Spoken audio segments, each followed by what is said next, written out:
ಸ್ನೇಹಿತರೆ ನಮಸ್ಕಾರ.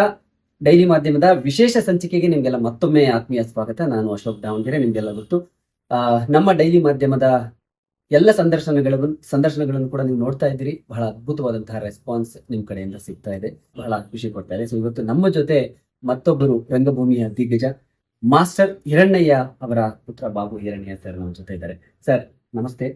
ನಾನು ಕೇಳಿದ ತಕ್ಷಣ ನೀವು ನನಗೆ ಸಂದರ್ಶನ ಕೊಡ್ಲಿಕ್ಕೆ ಒಪ್ಕೊಂಡ್ರಿ, ಬಹಳ ಸಂತೋಷ ಆಯ್ತು. ನಮ್ಮ ಡೈಲಿ ಮಾಧ್ಯಮದಲ್ಲಿ ನಿಮ್ಮ ಸಂದರ್ಶನ ಬಿತ್ತರ ಆಗಿದೆ, ಸುದೀರ್ಘವಾಗಿ ಮಾತನಾಡಿದ್ದಾರೆ. ಇನ್ನೂ ಸಾಕಷ್ಟು ಮಾತನಾಡೋದಿದೆ. ಮಾಸ್ಟರ್ ಹಿರಣ್ಯ ಸರ್ದು ರಂಗಭೂಮಿಯ ನಂಟು ಒಂದೆರಡು ವರ್ಷದ್ದಲ್ಲ. ಸರ್ ಹೇಳ್ತಾ ಹೋದಾಗೆ ನನಗೆ ಅಚ್ಚರಿ ಅನ್ಸೋಕ್ ಶುರುವಾಯ್ತು. ಯಾರೆಲ್ಲ ಬಂದ್ರು ಅವರ ಏನು ರಂಗಭೂಮಿಯ ಪಯಣದಲ್ಲಿ ಅಂತ ನೋಡ್ತಾ ಹೋದ್ರೆ ಅಬ್ಬಬ್ಬಬ್ಬ, ಅದು ಒಂದೆರಡು ಸಂಚಿಕೆ ಖಂಡಿತವಾಗ ಮುಗಿಯಲ್ಲ. ಅದು 100 ಸಂಚಿಕೆ ಆದ್ರೂ ಕೂಡ ಬಹುಶಃ ಮುಗಿಯಲ್ಲ ಅಂತ ನನಗನ್ಸುತ್ತೆ. ಸೊ ಸರ್, ನಮ್ಮ ಡೈಲಿ ಮಾಧ್ಯಮಕ್ಕೆ ಮೊಟ್ಟ ಮೊದಲ ಸಂದರ್ಶನ ಕೊಟ್ರಿ, ಹೇಗೆ ಅನ್ನಿಸ್ತು? ಸಾಮಾನ್ಯವಾಗಿ ಸಂದರ್ಶನಕ್ಕೆ ಬರುವ ಅನೇಕ ವ್ಯಕ್ತಿಗಳನ್ನ ಕಂಡಿದ್ದೇನೆ. ಸಂದರ್ಶನವನ್ನ ಯಾರ ಕೇಳಿದಾಗ ತುಂಬಾ ಹಿಂದೆ ಮುಂದೆ ನೋಡ್ತೀನಿ ನಾನು. ಯಾವ ಕಾರಣಕ್ಕಾಗಿ ಅಂತಂದ್ರೆ, ಸಂದರ್ಶನ ಕೊಡೋದು ಅಂತಂದಾಗ, ಸಂದರ್ಶನವನ್ನ ಮಾಡ್ತಿದೀವಿ ಅಂತ ಅಂದಾಗ ಒಂದು ವಿಶೇಷವಾದ ಪ್ರಯತ್ನ ಅವ್ರ ಕಡೆಯಿಂದ ಆಗಬೇಕು. ಏನು, ಯಾವ ಪ್ರಯತ್ನ? ನಿಮ್ಮ ತಂದೆ ಹೆಸರೇನು ಸರ್? ನೀವು ಮೊದಲು ಬರೆದ ನಾಟಕ ಯಾವುದು ಅಂತ ಮಾಸ್ಟರ್ ಹಿರಣ್ಣಯ್ಯನವ್ರನ್ನ ಕೇಳಿದ್ರೆ, ಅಥವಾ ನೀವು ಸರ್ ನೀವು ರಂಗಭೂಮಿಗೆ ಬಂದ್ರ ಅಥವಾ ನೀವು ಬೇರೆ ಏನಾರ ಕೆಲಸ ಅಂದ್ರೆ ಬೇಸಿಕ್ ಅಂತ ಕರೀತೀವಿ. ಒಂದು ಸಣ್ಣ ಬೇಸಿಕ್ ಅನ್ನ ನೀವು ತಿಳ್ಕೊಂಡು ಇಲ್ಲದೆ ಹೋದ್ರೆ ಆ ವ್ಯಕ್ತಿಯಿಂದ ನಿಮಗೆ ಏನು ಬೇಕು ಅದನ್ನು ತೆಗೆಯೋದು ಬಹಳ ಕಷ್ಟ ಆಗುತ್ತೆ. ಆ ವ್ಯಕ್ತಿಯನ್ನ ಲೀಡ್ ತಗೋಬಹುದು. ನಾನೇನೋ ಒಂದನ್ನ ಹೇಳಿದಾಗ ಅಲ್ಲಿ ಒಂದು ಪಾಯಿಂಟ್ ಅನ್ನ ಹಿಡಿಯಕ್ಕೆ, ಈಗ ವಾಣಿ ಚಿತ್ರ ಅಂತ ಬಂದ ತಕ್ಷಣ ಸರ್ ಅದು ಚೊಡೈನವರು ಮಾಡಿದ್ದ, ಚೊಡೈನವರು ಅಂತಂದ್ರೆ ಅಂಬರೀಶ್ ಅವ್ರ ತಾತ ಅಲ್ವಾ ಅನ್ನೋದು ಗೊತ್ತಿದ್ರೆ ಮಾತ್ರ ನಿಮಗೆ ಅದನ್ನ ವಿಸ್ತರಿಸಿಕೊಂಡು ಹೋಗೋದಕ್ಕೆ ಅವಕಾಶ ಆಗುತ್ತೆ. ಈ ಸಣ್ಣ ವಿಚಾರದ ಧಾರೆಯನ್ನ, ಸಣ್ಣ ವಿಚಾರದ ಅಧ್ಯಯನವನ್ನ ಉಳ್ಳಂತವ್ರು ಬಂದಾಗ ಮಾತಾಡೋಕೆ ಒಂದು ಹುಮ್ಮಸ್ಸು ಸಿಗತ್ತೆ. ಆ ಪ್ರಯತ್ನ ನಿಮ್ಮಿಂದ ಆಯ್ತು ನನಗೆ. ಯಾತಕ್ಕೆ ಅಂತಂದ್ರೆ, ನೀವು ಪ್ರಶ್ನಿಸೋದು, ನಾವು ಮಾತಾಡೋದಕ್ಕಿಂತ ಹೆಚ್ಚಾಗಿ ಆಡಿಸುವ ವ್ಯಕ್ತಿ ಬೇಕು. ಮಾತನ್ನ ಕೆಲವೊಮ್ಮೆ ಕೇಳುವ ವ್ಯಕ್ತಿ ಬೇಕಾಗತ್ತೆ, ಕೆಲವೊಮ್ಮೆ ಮಾತಿಗೆ ಪ್ರೇರಣೆಯಾಗಿ ಮಾತನ್ನ ತೆಗೆಯುವ ವ್ಯಕ್ತಿ ಬೇಕಾಗತ್ತೆ. ಆ ಕೆಲಸವನ್ನ ನೀವು ತುಂಬಾ ಮಾಡಿದ್ರೆ ಅದಕ್ಕೆ ಶ್ಲಾಘನೀಯ ಕಾರ್ಯಕ್ರಿಯೆ. ನಿಮ್ಮ ಅಧ್ಯಯನ ಬೇಕು. ಆ ಅಧ್ಯಯನ ನೀವು ಮಾಡ್ಕೊಂಡು ಬಂದಿದ್ರಿಂದ ನನಗೂ ಮಾತಾಡೋ ಖುಷಿ ಬಂತು, ಹುಮ್ಮಸ್ ಬಂತು. ನಿಜ ನೀವು ಹೇಳಿದ್ದು, 70-80 ವರ್ಷ ನಮ್ಮ 70 ವರ್ಷ ನಮ್ಮ ತಂದೆಯ ಜೀವನ. ಅದಕ್ಕೆ ಮುಂಚೆ 30 ವರ್ಷ ನಮ್ಮ ಅಪ್ಪಂದು, ನಮ್ಮ ತಾತಂದು. ರಂಗಭೂಮಿಯ ಪಯಣ 100 ವರ್ಷದ್ದು. ಆ 100 ವರ್ಷದ ಪಯಣದಲ್ಲಿ ಸಾಕಷ್ಟು ಜನಗಳ ಸಂಪರ್ಕ ಆಗಿದೆ, ಸಾಕಷ್ಟು ಕಲ್ತಿದ್ದಾರೆ. ಈ ಕಲಿವಿಕೆ ಏನಿದೆ ಅದು ನಿತ್ಯವಾಗಿ ನಡೀತಿರುವಂತ ಪ್ರಾಸೆಸ್. ಹಾಗಾಗಿ ಅದಕ್ಕೆ ನಾನು ಕಿವಿಯಾಗಿದ್ದೆ ಇಷ್ಟು ವರ್ಷಗಳ ಕಾಲ.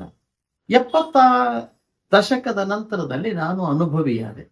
ಕಾರಣ ನಾನು ರಂಗಭೂಮಿಯಲ್ಲಿ ಹುಟ್ಟಿ ಬೆಳೆದು, ಸೈಡ್ ವಿಂಗ್ಸ್ ಅಲ್ಲಿ ಏನು ಬೆಳಿತೀವಿ ಅಂತೀವಲ್ಲ, ವೃತ್ತಿ ರಂಗಭೂಮಿಯಲ್ಲಿ ಅದೇ ಬದುಕು. ಅಲ್ಲೇ ಇರ್ತಿದ್ವಿ, ಬೆಳಗ್ಗಿಂದ ಸಾಯಂಕಾಲ ತನಕ ಅಲ್ಲೇ ಜೀವನ ನೋಡ್ತಾ ಇದ್ವಿ. ಹಾಗಾಗಿ ಇದನ್ನ ಅವಾಗ ಕೇಳ್ತಾ ಇದ್ದೆ, ಅವಾಗ ಕಾಣ್ತಾ ಇದ್ದೆ, ಅವಾಗ ಅನುಭವಿಸ್ತಾ ಇದ್ದೆ. ಸೊ ನನ್ನ ಪ್ರಯಾಣ ಕೂಡ ಇಲ್ಲಿ ಬೆಳೆದಿರೋದ್ರಿಂದ ಸಾಕಷ್ಟು ವಿಚಾರ ಇದೆ. ವಿಚಾರದ ಆಸಕ್ತಿ ಯಾರ್ಯಾರಿಗಿದೆ ಅವ್ರಿಗೆ ಇದೊಂದು ದೊಡ್ಡ ಅಧ್ಯಯನ ಆಗತ್ತೆ. ಹಾಗಾಗಿ ಅದನ್ನ ಮುಟ್ಟಿಸುವ ಪ್ರಕ್ರಿಯೆ ನೀವು ಮಾಡ್ತಾ ಇದ್ದೀರಿ. ಜನಗಳಿಗೆ ಆಸಕ್ತಿ ಇರೋದಕ್ಕಿಂತ ಹೆಚ್ಚಾಗಿ ಆಸಕ್ತಿ ಇರುವ ವಿಚಾರವನ್ನ ಯಾವ ರೀತಿಯಲ್ಲಿ ಅವ್ರಿಗೆ ತಲುಪಿಸ್ಬೋದು ಅನ್ನೋದಿದೆಯಲ್ಲ, ಬಹಳ ಪ್ರಮುಖವಾದ ಅಂಶ ಆಗುತ್ತೆ. ನಿಮ್ಮ ಪ್ರಯತ್ನ ನಿಜವಾಗ್ಲೂ ಶ್ಲಾಘನೀಯ. ಅಭಿನಂದನೆಗಳು. ಜನಗಳಿಗೂ ಅಷ್ಟೇನೆ. ರಂಗಭೂಮಿಯ ಬಗ್ಗೆ, ಚಲನಚಿತ್ರದ ಬಗ್ಗೆ ನಮ್ಮ ಇಬ್ಬರಲ್ಲೂ ನಾವು ಕಂಡಿರೋ ಒಂದು ಕಾಮನ್ ಫ್ಯಾಕ್ಟರ್ ಅಂದ್ರೆ, ಇವತ್ತು ನಾವು ಜೀವನ ಮಾಡ್ತಿರ್ಬೇಕಾದ್ರೆ ನಿನ್ನೆ ನಮ್ಗೆ ಇತಿಹಾಸ, ನಾವು ನಾಳೆಯವರೆಗೆ ಇತಿಹಾಸ. ಹಾಗಾಗಿ ಇತಿಹಾಸದ ಪುಟಗಳನ್ನ ನಾವು ಪಕ್ಕಕ್ಕೆ ಒತ್ತಿಟ್ಟುಬಿಟ್ಟು ಇವತ್ತು ಜೀವನ ಮಾಡ್ಲಿಕ್ಕಾಗಲ್ಲ, ಭವ್ಯವಾದ ನಾಳೆಯ ಕನಸನ್ನ ಕಾಣ್ಲಿಕ್ಕೆ ಸಾಧ್ಯ ಇಲ್ಲ.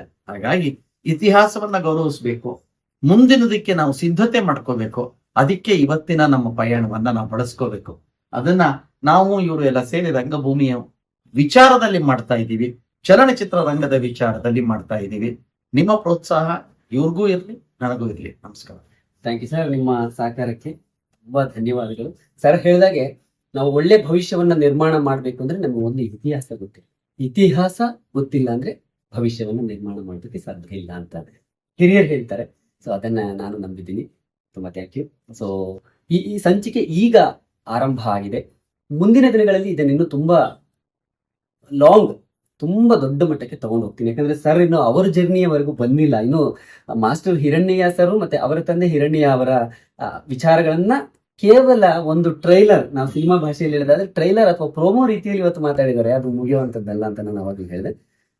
ನಮ್ಮ ಚಾನೆಲ್ನ ಫಾಲೋ ಮಾಡ್ತಾ ಇರಿ, ನಿಮಗೆ ಇನ್ನಷ್ಟು ಮಾಹಿತಿಗಳು ಇಲ್ಲಿ ಸಿಗುತ್ತೆ. Thank you. ಹಾಯ್ ಎಲ್ರಿಗೂ ನಮಸ್ಕಾರ, ನಾನು ನಿಮ್ಮ ಅನುಷಾ ರೈ. ಸೊ ಇಲ್ಲಿ ನೋಡಿ, ಡೈಲಿ ಮಾಧ್ಯಮ ಈ ಒಂದು ಚಾನೆಲ್ನಲ್ಲಿ ನಿಮಗೆ ಎಂಟರ್ಟೈನ್ಮೆಂಟ್ ಎಲ್ಲ ವಿಷಯಗಳು ಸಿಗುತ್ತೆ. ಅದ್ರ ಜೊತೆಗೆ ನಿಮಗೆ ಗೊತ್ತಿಲ್ಲದೆ ಇರೋವಂಥ ಹೊಸ ಮಾಹಿತಿಗಳನ್ನು ಕೂಡ ಅವರು ಈ ಚಾನೆಲ್ನಲ್ಲಿ ಕೊಡ್ತಾ ಹೋಗ್ತಾರೆ. ನಿಮಗೆ ರಂಜಿಸೋದಕ್ಕೆ ಯಾವುದೇ ವಿಷಯದಲ್ಲೂ ಮೋಸ ಆಗಲ್ಲ. ದಯವಿಟ್ಟು ಡೈಲಿ ಮಾಧ್ಯಮ ಯೂಟ್ಯೂಬ್ ಚಾನೆಲ್ನ ಸಬ್ಸ್ಕ್ರೈಬ್ ಮಾಡಿ, ಸಪೋರ್ಟ್ ಮಾಡಿ ಅಂತ ನಾನು ಈ ಮೂಲಕ ಕೇಳ್ಕೊಳ್ತೀನಿ.